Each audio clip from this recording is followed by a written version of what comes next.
வணக்கம். நீங்கள் இணைந்து கொள்வது இலங்கையின் முதற்தர செய்தி வழங்குனர் நியூஸ் பர்ஸ் 8 மணி பிரதான செய்தி அறிக்கையுடன். உங்களோடு இணைந்து கொள்ளும் நான் அருணி ரேஷா அருளானந்தம். வணக்கம் ஜூடி. வணக்கம் அருணி. சர்வதேசத்தின் பல பாகங்களிலிருந்து சக்தி குளோபலோட இணைந்திருக்கும் உங்களை சந்திப்பதில் மிகுந்த மகிழ்ச்சி. விரிவான செய்திகளுக்கு செல்லும் முன்னர் முதலில் தலைப்புச் செய்திகள். பிள்ளைகளை பாடசாலைகளுக்கு சேர்ப்பது தொடர்பில் தேசிய கொள்கையை நடைமுறைப்படுத்த வேண்டும் என ஜனாதிபதி தெரிவிப்பு. சர்வதேச வெசாக் உற்சவத்தின் பிரதம அதிதியாக கலந்து கொள்ளுமாறு பாரத பிரதமர் நரேந்திர மோடிக்கு பிரதமர் ரணில் விக்ரமசிங்க அழைப்பு. மிஹின் லங்கா பணியாளர்களில் அரைவாசி பேர் ஸ்ரீலங்கன் விமான நிறுவனத்தில் இணைப்பு. 5ஆம் தர புலமை பரிசில் பரீட்சையில் அகில இலங்கை இறுதியில் மாத்தரை மெதரிஸ்த மாணவன் முதலிடம். தமிழ் மொழி மூலம் தேசிய இறுதியில் வவுனியா ரம்பைக்குளம் தமிழ் மகா வித்தியாலய மாணவன் முதலிடம். தமிழ் தேசிய கூட்டமைப்பையும் இணைத்துக் கொண்டு தேசிய அரசாங்கத்தை உருவாக்கியமை இலங்கைக்கு கிடைத்த பாரிய வெற்றி என இந்தியாவின் முன்னாள் பிரதமர் மன்மோகன் சிங் தெரிவிப்பு. சர்வதேச ஆசிரியர் தினத்தை முன்னிட்டு ஏற்பாடு செய்யப்பட்ட நிகழ்வு இன்று தாமரை தடாகம் கலையரங்கில் நடைபெற்றது. ஜனாதிபதி மைத்ரிபால சிறிசேன இதில் பிரதம அதிதியாக கலந்து கொண்டிருந்தார். கல்வி அமைச்சு ஏற்பாடு செய்திருந்த இந்த நிகழ்வில் கல்வி அமைச்சர் அகில விராஜ் காரியவசம் உள்ளிட்ட பலரும் கலந்து கொண்டிருந்தனர். இதன்போது அதிபர்கள், ஆசிரியர்கள் உள்ளிட்ட 800 பேர் ஜனாதிபதியால் கௌரவிக்கப்பட்டனர்.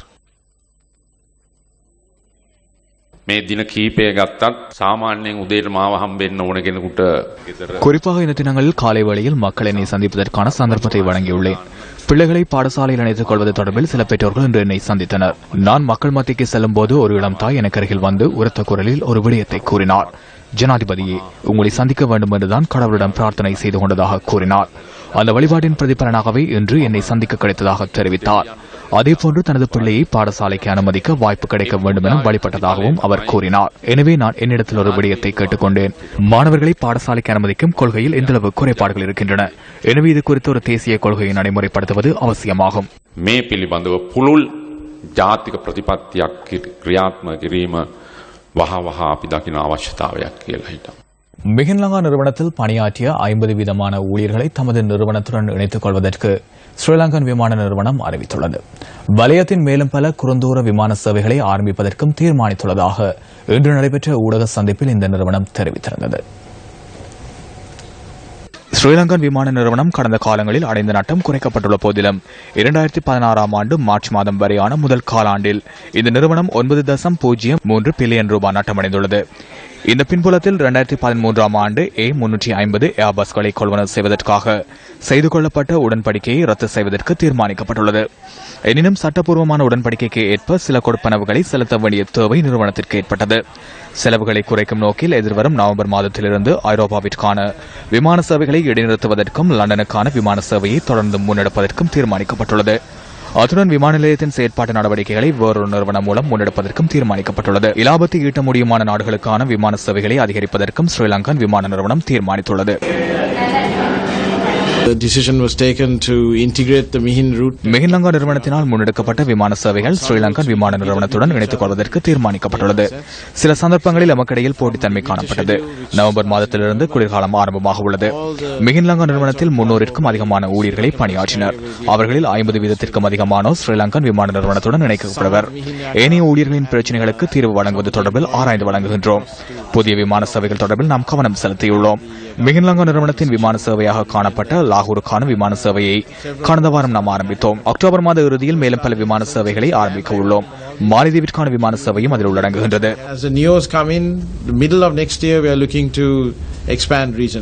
இதேவேளை அடுத்த வருடம் ஜனவரி மாதம் 5ஆம் தேதியிலிருந்து கட்டநாயக்க விமான ஓடுபாதை புனரமைக்கப்பட உள்ளமையால் பகல் நேரத்தில் விமான நிலையம் 8 மணித்தியாலங்களுக்கு மூடப்பட உள்ளது. 4 மாதங்களுக்கு புனரமைப்பு பணிகள் முன்னெடுக்கப்பட உள்ளமையால் 200க்கும் அதிகமான சர்வதேச விமான சேவைகள் இடைநிறுத்த வேண்டி ஏற்பட்டுள்ளதாக இன்று நடைபெற்ற ஊடக சந்திப்பில் தெரிவிக்கப்பட்டது. விமான நிலையத்தின் ஓடுபாதையை புனரமைக்க வேண்டும். அதற்கு நாம் இணக்கம் தெரிவிக்கின்றோம். இதனால் நமது நிறுவனம் மாத்திரமல்ல, ஏனைய சர்வதேச விமான நிறுவனங்களுக்கும் சிரமங்களை எதிர்கொள்ளும். இலங்கைக்கான விமான சேவைகள் குறைவடையும். அதன் பிரதிபலன்களையும் இது நோக்க வேண்டி ஏற்பட்டுள்ளது. அடுத்த வருடம் மே மாதம் இலங்கையில் நடைபெறவுள்ள சர்வதேச வெசாக் உற்சவத்தின் பிரதம அதிதியாக கலந்து கொள்ளுமாறு இந்திய பிரதமர் நரேந்திர மோடிக்கு பிரதமர் ரணில் விக்ரமசிங்க அழைப்பு விடுத்துள்ளார். புதுடில்லியின் 2 நாட்டு பிரதமர்களுக்கும் இடையில் நடைபெற்ற சந்திப்பின் போது இந்த அழைப்பு தொடர்பில் விரைவில் பதில் வழங்குவதாக இந்திய பிரதமர் கூறியுள்ளார். இதேவேளை தமிழ் தேசிய கூட்டமைப்பையும் இணைத்துக் கொண்டு தேசிய அரசாங்கத்தை உருவாக்கியமை இலங்கைக்கு கிடைக்கப்பெற்ற பாரிய வெற்றி என இந்தியாவின் முன்னாள் பிரதமர் மன்மோகன் சிங் இலங்கை பிரதமரிடம் தெரிவித்துள்ளார்.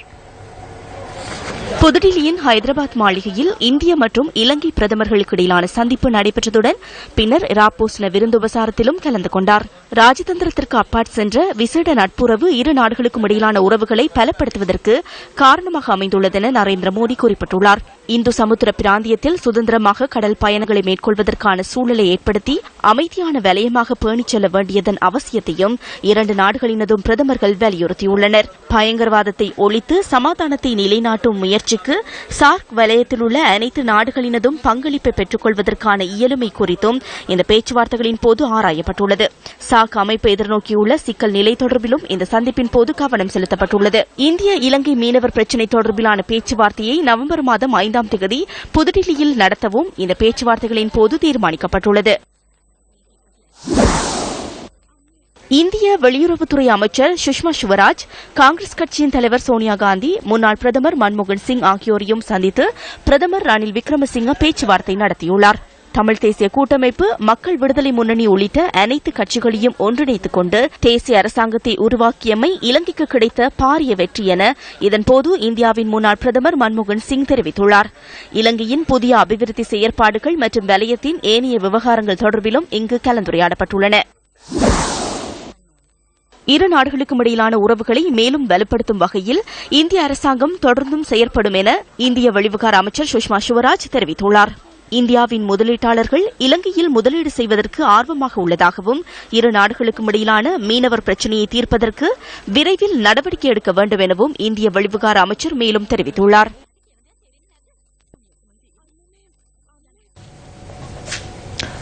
அமைச்சரவை தீர்மானங்களை அறிவிக்கும் இன்றைய ஊடக சந்திப்பில் எத்தனால் விவகாரம் தொடர்பில் ஊடகவியலாளர்கள் கேள்வி எழுப்பினர்.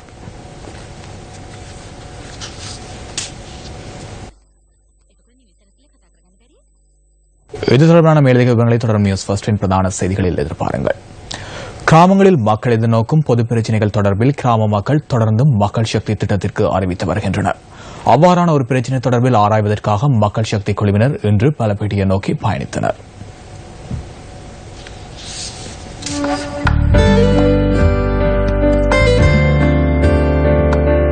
பலப்பிடிய பிரதேச செயலக பிரிவிற்குட்பட்ட அரோரா கிராமம் உள்ளிட்ட சில கிராமங்களைச் சேர்ந்த மக்கள் தாம் எதிர்நோக்கும் குடிநீர் பிரச்சினைக்கு தீர்வு வழங்குமாறு கோரி மகஜர் ஒன்றில் கையொப்பமிட்டனர். இந்த பகுதிகளில் நீர்வளம் உள்ள போதிலும் அருந்துவதற்கு சுத்தமான குடிநீர் இன்றி மக்கள் பெரும் சிரமங்களை எதிர்கொண்டுள்ளனர். தமது பிரச்சினைக்கு இதுவரையும் தீர்வு கிடைக்காத நிலையில் இந்த பகுதி மக்கள் அதனை மக்கள் சக்தியின் கவனத்திற்கு கொண்டு வந்தனர். அதற்காக கையொப்பமிட்ட மகஜரையும் அந்த பகுதி மக்கள் என்றுமிடம் ஒப்படைத்தனர். சுத்தமான குடிநீரை பெற்றுக் கொடுப்பதற்கு மக்கள் சக்தி 100 நாள் திட்டம் தயாராக உள்ளது.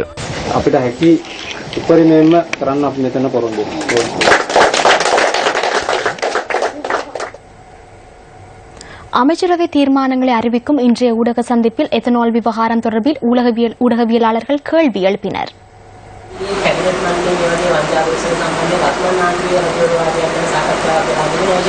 නෑ එම කිසිම මේක කීය කැබිනට් එකේ නම් සිදුුනේ නෑ. විශේෂයෙන්ම එතනෝල් සම්බන්ධයෙන් සාකච්ඡා සිදු වුණා. ඔව් එතනෝල් එක ගැන මේව කරා. ඒ පිළිබඳව எத்தனால் தொடர்பில் பேசப்பட்ட போது அமைச்சர்கள் விடயங்களை தெரிவித்தனர்.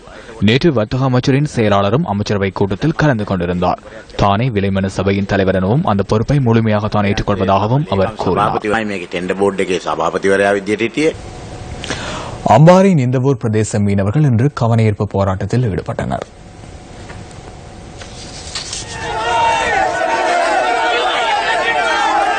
ஒலிவில் வெளிச்சவீட்டு பிரதேசத்தில் கடலரிப்பை தடுப்பதற்காக கற்கள் நிரப்பப்படுவதால் மாட்டுப்பள்ளம், அட்டப்பள்ளம், வவ்வாலோடி, மத்தியதுறை ஆகிய பகுதிகளில் பாரிய கடலரிப்பு ஏற்பட்டுள்ளதாக மக்கள் குற்றம் சாட்டியுள்ளனர். இதற்கு எதிர்ப்பு தெரிவித்து நிந்தவூர் பிரதான வீதியில் 100க்கும் அதிகமானோர் ஆர்ப்பாட்டத்தில் ஈடுபட்டனர்.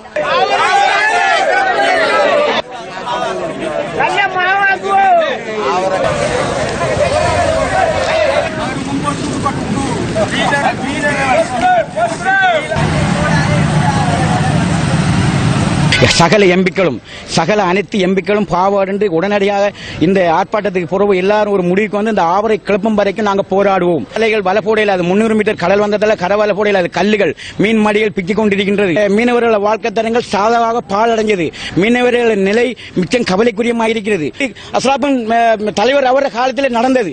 ஆனால் அவர் இருந்தால் எங்களுக்கு இது ஒரு முத்த முடிவாக எங்களுக்கு உடனடியாக ஒரு விடிய காணும். இப்ப எந்த எம்பிக்களும் இந்த ஏழைகளை இந்த கடற் தொழிலாளிகள் பார்த்து யாரும் முன்வரவில்லை. சர்ச்சையை ஏற்படுத்தியுள்ள மத்திய வங்கியின் முறைகள் விநியோகம் தொடர்பில் இலங்கை மத்திய வங்கி மேற்கொண்ட விசாரணையின் அறிக்கையை இதுவரை வெளியிடாமல் உள்ளதாக பாராளுமன்ற உறுப்பினர் விமல் வீரவங்ச குற்றம் சாட்டினார். இந்த சம்பவத்துடன் தொடர்புபட்ட பெர்ஷுவல் ட்ரெஷரிஸ் நிறுவனம் 2015ஆம் ஆண்டில் 5.2 பில்லியன் ரூபாய் லாபம் ஈட்டியுள்ளதாக அண்மையில் தெரிவிக்கப்பட்டது. Perpetual Treasuries Limited finding of the on-site examination. මේ තියෙන්නේ මහා බැංකුවේ மத்திய வங்கியின் இவ்வாறான நிறுவனங்கள் தொடர்பில் விசாரணை செய்யும் நிறுவனமாகும். மத்திய வங்கியின் முன்னாள் ஆளுநரின் மருமகன் நிறுவனம் தொடர்பில் விசாரணை செய்யும் பொறுப்பு இந்த நிறுவனத்துக்கு வழங்கப்பட்டது. முறைகள் விநியோகம் தொடர்பில் விசாரணை செய்து அறிக்கை ஒன்றை சமர்ப்பிக்குமாறு கூறப்பட்டது. விசாரணைகள் மேற்கொள்ளப்பட்டு அதன் அதிகாரிகள் அறிக்கையை தயாரித்துள்ளனர். 2016ஆம் ஆண்டு செப்டம்பர் மாதம் அந்த அறிக்கை தயாரிக்கப்பட்டுள்ளது. எனினும் முறைகள் விநியோகத்துடன் தொடர்புபட்ட அதிகாரி ஒருவர் கையொப்பமிடாமல் தன்னிடம் அதனை வைத்துக் கொண்டுள்ளார். 3 பேர் அதில் கையொப்பமிட வேண்டும். எனினும் அது சபைக்கு இன்னும் விநியோகிக்கப்படவில்லை. என்ன காரணம்? மத்திய வங்கியின் முறைகள் விநியோகத்தின் போது எவ்வாறு திருட்டுச் சம்பவம் இடம்பெற்றுள்ளது என்பது அதில் தெளிவாக குறிப்பிடப்பட்டுள்ளது. முறைகள் விநியோகம் மூலம் திருடிய பணம் மூலம் அர்ஜுன் அலோசியஸ் அண்மையில் ஹெலிகாப்டர் ஒன்றை கொள்வனவு செய்துள்ளார். 2.5 மில்லியன் அமெரிக்க அதற்காக செலவிடப்பட்டுள்ளது. திருடிய பணம் மூலம் பத்திரிகை ஒன்றையும் ஆரம்பிக்க உள்ளார். அந்த பத்திரிகைக்கு முறிகள் என்று பெயரிடுமாறு அர்ஜுன் அலோசியஸ் உள்ளிட்ட தரப்பினருக்கு கூறுகின்றோம். ரணில் விக்ரமசிங்கவின் பிம்பத்தை பிரதிபலிக்கும் வகையிலே அந்த பத்திரிகை வரவுள்ளது. இதற்கு FCID இல்லை, இதற்கு CID இல்லை. கண் முன்பாக இலங்கையில் இடம்பெற்ற பாரிய திருட்டுச் சம்பவம் இதுவாகும். மிகப்பெரிய கொள்ளை இதுவாகும். முறிகள் கொடுக்கல் வாங்கலை மூடி மறைப்பதற்கு அரசாங்கத்தின் சில தரப்பினர் முயற்சித்து வருவதாகவும் விமல் வீரவங்ச குற்றம் சுமத்தினார். அரசாங்கத்தின் தலைவர்களும் அர்ஜுன் மகேந்திரன் அலோசியஸ் போன்றோர் இணைந்தே இந்த வெள்ளரை நியமித்தனர். இதன் காரணமாகவே இன்று மக்களின் பொருளாதார சுமை அதிகரிக்கப்பட்டுள்ளது. முன்னாள் மத்திய வங்கியின் ஆளுநரின் மருமகனின் நிறுவனம் 6 பில்லியனுக்கும் அதிக லாபம் ஈட்டியுள்ளது. எவ்வாறு பெருந்தொகையான பணத்தை குறுகிய காலத்துக்குள் பெற்றுக்கொள்ள முடியும் என்பதற்கு ரணில் விக்ரமசிங்க மற்றும் அவரது அடியாளர்கள் சிறந்த உதாரணத்தை வழங்கியுள்ளனர். இது தொடர்பில் இன்று நடைபெற்ற அமைச்சரவை தீர்மானங்களை அறிவிக்கும் ஊடக சந்திப்பிலும் கருத்து தெரிவிக்கப்பட்டது. அண்மை காலத்திலா அந்த லாபம் கிடைத்துள்ளது என்பதை ஆராய்ந்து பார்க்க வேண்டும். அதாவது அண்மை காலத்திலா அல்லது முன்னரா இந்த ஆதாயம் பெறப்பட்டுள்ளது என்பதை ஆராய வேண்டும். அரசாங்கம் இது குறித்து விசாரணை செய்ய எதிர்பார்க்கிறதா? அவ்வாறு இடம்பெற்றிருந்தால் கணக்காய்வாளர் திணைக்களம் விசாரணைகளை மேற்கொள்ளும். இது குறித்து பாரிய குற்றச்சாட்டுகள் முன்வைக்கப்பட்டுள்ளன. குறிப்பாக ஒன்றிணைந்த எதிர்க்கட்சியும் சிவில் அமைப்புகளும் குற்றச்சாட்டுகளை முன்வைக்கின்றன. ஒன்றிணைந்த எதிர்க்கட்சி எவ்வாறு குற்றச்சாட்டுகளை முன்வைக்கும்? ஒன்றிணைந்த எதிர்க்கட்சியின் நாமல் ராஜபக்சவுடன் இணைந்தே அவர் இருந்தார். 7ஆம் தேதி நள்ளிரவு வரை நீங்கள் கூறும் அந்த அலோசியஸ் போன்றோருடன் வர்த்தக நடவடிக்கைகளில் ஈடுபட்டனர். 5.2 பில்லியன் லாபம் அந்த காலத்திலா இந்த காலத்திலா கிடைத்துள்ளது என்பதை ஆராய வேண்டும். இதுவரை அரசாங்கம் இது குறித்து விசாரணைகளை மேற்கொள்ளவில்லை. நாம் முதல் கட்ட பணிகளை நிறைவேற்றியுள்ளோம். வடமாகாண தொண்டராசிரியர்கள் இன்று கொழும்பில் உண்ணாவிரத போராட்டத்தில் ஈடுபட்டுள்ளனர்.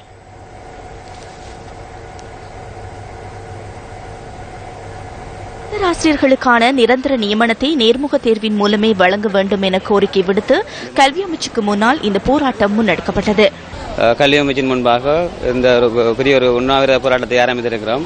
அதற்கான காரணம் என்னவென்று சொல்லி சொன்னால், இதுவரை காலமாக தொண்டராசிரியர்களாக கடமையாற்றி கொண்டிருக்கிற எங்களுக்கு இப்பொழுது நிரந்தர நியமனத்திற்காகவும் அந்த நிரந்தர நியமனம் பரீட்சை மூலமாக வைக்கப்படும் என்பதை அறிவித்திருக்கின்றார்கள். அவ்வாறு பரீட்சை மூலம் வைக்கப்படுவதால் எங்கள் தொண்டராசிரியர் அனைவரும் பாதிக்கப்பட்டு அது பாதிக்கப்படுவது மட்டுமில்லாமல் இத்தனை வருடங்களாக தொண்டராசிரியர் கடமையாற்றி இருக்கிற எங்களுக்கு பரீட்சை மூலம் தெரிவு செய்யப்படுகின்றது என்பது மனவருத்தத்துக்குரியதாக இருக்கின்றது. ஆகவே எங்களுக்கு நேர்முக தேர்வினூடாக இந்த நிரந்தர நியமனத்தை எங்களுக்கு பெற்றுத்தருமாறு கோரியே இந்த உண்ணாவிரத போராட்டத்தை ஆரம்பித்திருக்கின்றோம்.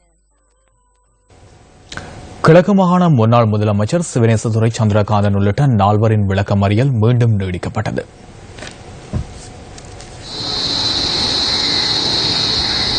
மட்டக்களப்பு நீதவான் நீதிமன்றத்தில் சந்தேக நபர்களை இன்று ஆஜர்படுத்தியதைத் தொடர்ந்து எதிர்வரும் 1ஆம் தேதி வரை அவர்களை விளக்கமறியலில் வைக்குமாறு உத்தரவு பிறப்பிக்கப்பட்டுள்ளது.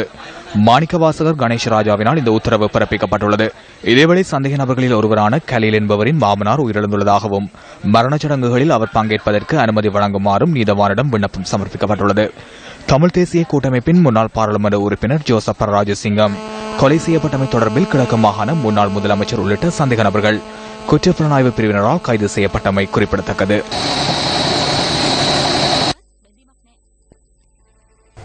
காலி கராபிட்டியாவில் அமைக்கப்படவுள்ள புற்றுநோய் வைத்தியசாலைக்கு நிதி சேகரிப்பதற்காக நாளை பருத்தித்துறையில் ஆரம்பமாக உள்ள நடைபவனி தொடர்பில் ட்ரையல் சே திட்டத்தின் இணை ஸ்தாபகர் நாதன் சிவகநாதன் நியூஸ் ஃபர்ஸ்டுக்கு கருத்து தெரிவித்தார். நாளைக்கு நாங்கள் 7 மணிக்கு ட்ரெயில் பாத யாத்திரை துறக்க போகிறோம்.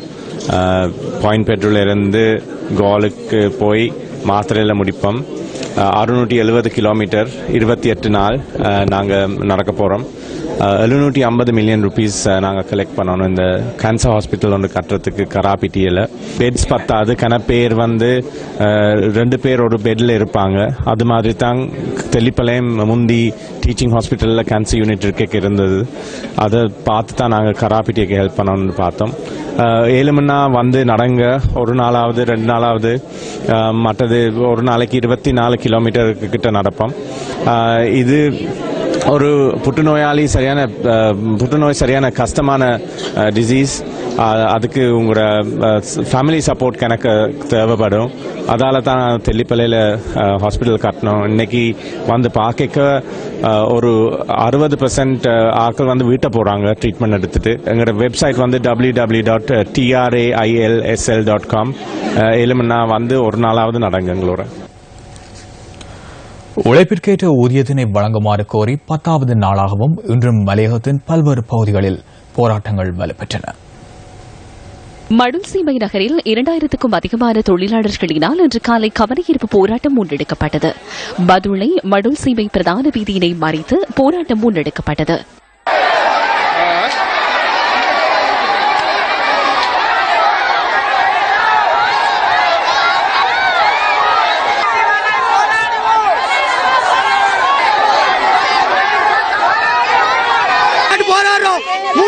நாலு பிள்ளைங்க ஒரு வீட்டுல இருக்கு, ஸ்கூல் படிக்க காசு இல்ல. 1000 ரூபாய் சம்பளம் பெற்றுத்தராக மேடைகள்ல பேசினாங்க. அந்த பேசின பேச்சு இன்னைக்கு எங்களுக்கு நிறைவேறல.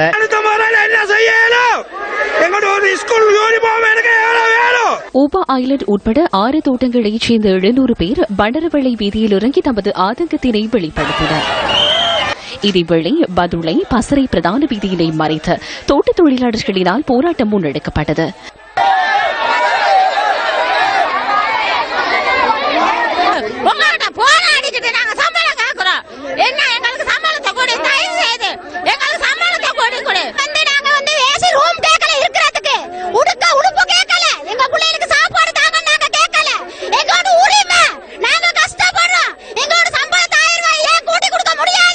பொகவந்தலாப நகரில் நடைபெற்ற கவனஈர்ப்பு போராட்டத்தில் 2000க்கும் அதிகமான தொழிலாளர்கள் கலந்திருந்தனர். இதன்போது ஹேட்டன் பலாங்குடி பிரதான வீதி போக்குவரத்து சில மணி நேரங்கள் பாதிக்கப்பட்டிருந்தன. எங்களுக்கு 6 நாள் வேலை வேணும். எங்களை நீங்கள் அடிமையாக ஆக்க வேண்டாம் என்பதை உங்களுக்கு நாங்கள் உறுதியாகவும் கூறிக்கொள்ள விரும்புகின்றோம். ஆனா அன்னைக்கு லாபத்தை சம்பாதிச்ச இன்னைக்கு எடுத்துக்க போனா லாபத்தை சம்பாதிச்ச கம்பெனி இன்னைக்கு நஷ்டம் சொல்லி எங்களுக்கு சம்பளம் கொடுக்கலாம்னு சொல்ல இயலாது. டுவர்லியா ஹேட்டன் பிரதான வீதியினை மறைத்து ரதல்ல சந்தையில் கவனஈர்ப்பு போராட்டம் முன்னெடுக்கப்பட்டமையினால் சில மணி நேரம் போக்குவரத்து நெரிசல் ஏற்பட்டது.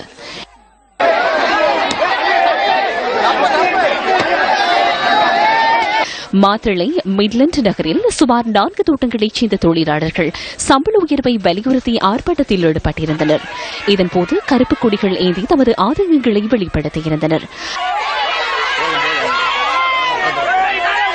ஒரு நாள் சம்பளமா எங்களுக்கு 450 ரூபாய் வழங்குறீங்க.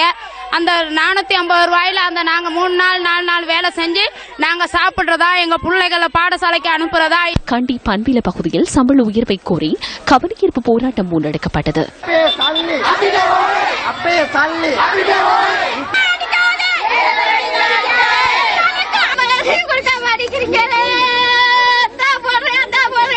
ஏமாத்துறீங்க தோட்ட தொழிலாளியா. கஷ்டப்பட்டு நாங்க கொழுந்து எடுத்து எங்களுக்கு 1000 சம்பளம் ஏன் அரசாங்கத்துல வழங்க முடியாது? என்ன காரணம்? நாங்க என்ன பாவம் செஞ்சோம்? எங்க பிள்ளை குட்டி நாங்க எப்படி வளர்க்கிறது? 450 ரூபாய் சம்பளத்தை எடுத்து நாங்க என்ன செய்யறது? 1 கிலோ அரிசி வாங்கலுமா, 1 கிலோ மாவு வாங்கலுமா, 2 மரக்கறி வாங்கலுமா? ரத்தினபுரி ஹயஸ் தோட்டம் உள்ளிட்ட சில தோட்டங்களைச் சேர்ந்த சுமார் 2000க்கும் அதிகமான தோட்ட தொழிலாளர்கள் இன்று கவனஈர்ப்பு போராட்டத்தில் ஈடுபட்டனர். தொண்டமான் என்ன செய்கிறாரோ தெரியவில்லை. போயிட்டு பாராளுமன்றத்தில் உட்கார்ந்து நேரத்துக்கு ஒரு டீ 200 ரூபாய் அவர்கள் குடித்துக் கொண்டிருக்கிறார்கள். சுத்து போட்டு உட்காந்துக்கிட்டு எல்லாம் பேசிக்கிறாங்க. இந்த தோட்ட தொழிலாளி எல்லாம் வெயில்ல காஞ்சி மலையில நனைஞ்சி பாம்புல கடிப்பட்டு. இதேவேளை மன்ராசி நகரில் டயகம தலவாக்கலை பிரதான வீதியினை மறித்து கவனஈர்ப்பு போராட்டம் முன்னெடுக்கப்பட்டது.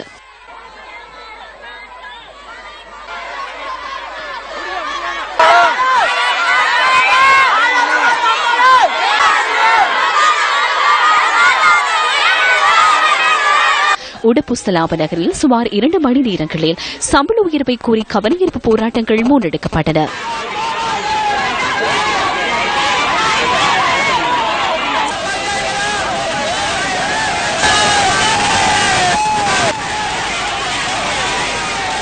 எவ்வளவு வெயில் அடிச்சாலும் மழையா இருந்தாலும் எடுத்து கொடுக்கறோம். கம்பெனிக்காரங்க எங்களுக்கு எதுவுமே செய்யறது இல்ல. அதே திகாமுறை சொல்றாரு, ஆறுமந்தம்மாவுக்கு பதவி கொடுத்தா அவர் விலகுறேங்கிறாரு. ஏன் இந்த சம்பளத்தை கொடுக்காடி தோடு அரசாங்கத்தோடு விலகுறேன்னு சொல்லலாம் தானே? அப்படி ஒரு அழுத்தம் காட்டலாம் தானே? தோட்ட தொழிலாளர்களின் சம்பள உயர்வு தொடர்பில் தொழில் திணைக்களத்தில் நடைபெற்ற பேச்சுவார்த்தை இன்றும் இணக்கப்பாடு எட்டப்படாத நிலையில் முடிவடைந்துள்ளது.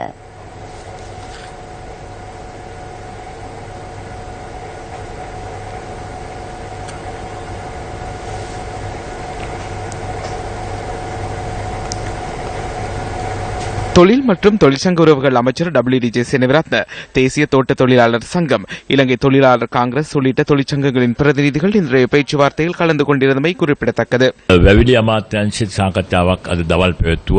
பெருந்தோட்ட கைத்தொழில் அமைச்சில் இன்று இடம்பெற்ற பேச்சுவார்த்தையில் பெருந்தோட்ட தொழிலாளர்கள் சங்கங்களின் பிரதிநிதிகள் பங்கு பெற்றிருந்தனர். இதன்போது எங்களால் பரிந்துரை செய்யப்பட்ட 730 ரூபாய் அடிப்படை சம்பளத்திற்கு இணக்கம் தெரிவிக்கப்பட்டது. 730 ரூபாய் அடிப்படை சம்பளத்திற்கு தொழிற்சங்கங்களும் இணக்கம் தெரிவித்துள்ளன. இந்த பிரச்சினைக்கு தீர்வு காணும் வகையில் எதிர்வரும் வாரம் கூட்டு ஒப்பந்தத்தில் கைச்சாத்திட முடியும். இதனால் அனைத்து தோட்ட தொழிலாளர்களும் தோட்டங்களுக்கு வேலைக்கு செல்லுமாறு கேட்டுக் கொள்கின்றேன். වතුකම්කරු සමිතිවල සාමාජිකයින්ට ඒ වතුවලට වැඩට යන්නට කියලා. துறைமார் சம்மேளனமும் தோட்டத்துறைமார் கம்பெனியை சேர்ந்தவர்களும் புதிதாக ஒரு தீர்மானத்தை கொண்டு வந்திருக்கிறார்கள். அதில் வேலை நாட்களை குறைப்பதாக. அதில் எங்களுக்கு உடன்பாடு இல்லை. அந்த கம்பெனிக்காரர்களும் இன்று வரவில்லை. இருந்தாலும் நாங்கள் எங்களுடைய நிலைப்பாட்டை தொழிலமைச்சருக்கு தெளிவாக கூறியுள்ளோம். எதிர்வரும் 13ஆம் தேதிக்கு முன்னதாக கம்பெனிக்காரர்களோடு நாங்கள் எங்களுடைய கேள்விகளுக்கு பதிலை கேட்டு 13ஆம் தேதி பேச்சுவார்த்தை மூலம் தீர்க்கக்கூடிய வாய்ப்பு இருக்கும்னு நினைக்கிறேன். அவங்க இடையில 100 ரூபாய்க்கு ஒப்பந்தம் பண்ணதுனால தான் இந்த கெடுபடி கம்பெனிக்காரர்கள் செய்கிறார்கள். எல்லாமே 2 மாதத்தில் நிறுத்தப்பட்டிருக்குது. அது ஒரு கேலி கூத்தா போச்சு. அதை வச்சு தான் இன்னைக்கு கம்பெனிக்காரங்க இவ்வளவு தூரம் அழுத்தம் பண்றாங்க. சம்பளத்தை பொறுத்த வரைக்கும் 6 நாள் வேலை தரேன்னு கம்பெனி ஒத்துக்கிட்ட பிறகு சம்பள அதிகரிப்பு என்னங்கிறதுக்கு ஒரு நிலைமைக்கு வரலாம் அப்படின்னு கம்பெனியும் நாங்களும் தெரிவிச்சிருக்கோம், கம்பெனியும் தெரிவிச்சிருக்காங்க. அதனால அடுத்த வாரத்துக்குள்ள இந்த 6 நாளுக்குள்ள வேலை மக்களுக்கு வழங்குவாங்கன்னு ஒத்துழைப்பு அவங்க தெரிவித்த பிறகு அதுக்கப்புறம் அந்த சம்பளத்தில் ஒரு நல்ல முடிவு வந்து கை சாத்து அளிக்கப்படுங்கிறத நாங்கள் முழுமையாக நம்புறோம். அதனால சம்பளம் வேணும்னு கௌரவ ஆர்ம தொண்டமான் அவர்கள் முன் வச்சிருக்காரு. அதுக்கு ஜான் சன்னிவரட்ன லேபர் மினிஸ்டர் ஒத்துக்கிட்டு இருக்காரு. ஏன்னா இந்த சம்பளம் வழங்க முடியும். 3 நாட்களுக்கு பிறகு தொழிலாளர்கள் பறிக்கும் கொழுந்தின் அடிப்படையிலேயே சம்பளம் வழங்கப்படும் என்று சொன்னார்கள். அதற்கு நாங்கள் முற்றுமுழுதாக எங்களுடைய அந்த எதிர்ப்பினை தெரிவித்திருக்கின்ற எங்களுடைய கோரிக்கை 6 நாட்களுக்கும் கிழமையில் 6 நாட்களுக்கும் சம்பளம் வழங்க வேண்டும் என்று. இதேவேளை அரசாங்க தோட்ட தொழிலாளர்களின் சம்பள உயர்வு தொடர்பில் கலந்துரையாடுவதற்காக இலங்கை தொழிலாளர் சங்கொடி சங்கத்தின் செயலாளர் மேனகா கந்தசாமி இன்று தொழில் அமைச்சிற்கு சென்றிருந்தார்.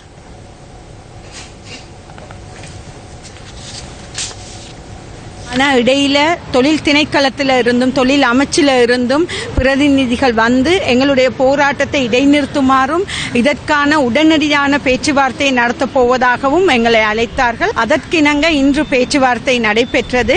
ஆனால் இந்த பேச்சுவார்த்தை ஒரு வெற்றியடைந்தது என்று நான் சொல்ல மாட்டேன். ஏனென்றால் தொழில் அமைச்சர் சமூகம் அளிக்கவில்லை.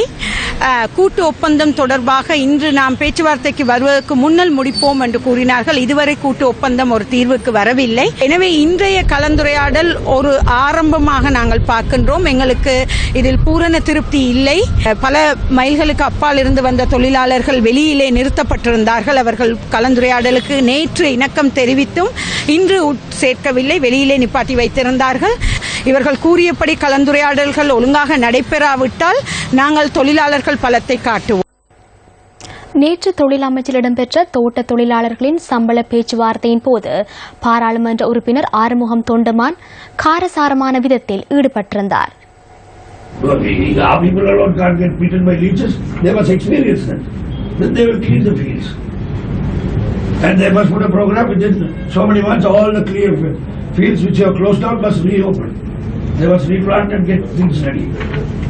We can't allow them to just close down and go to that.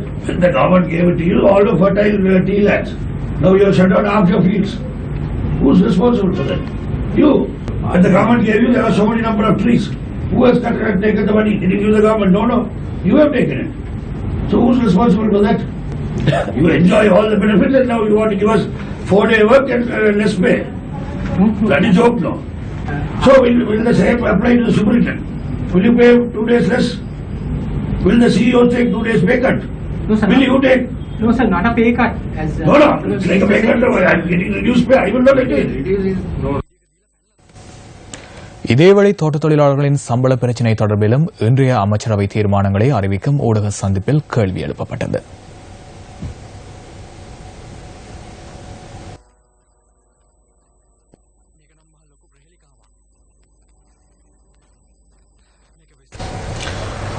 அகில இலங்கை தோட்ட தொழிலாளர் சங்கம் கொழும்பில் இன்று ஊடக சந்திப்பு ஒன்றினை ஏற்பாடு செய்திருந்தது.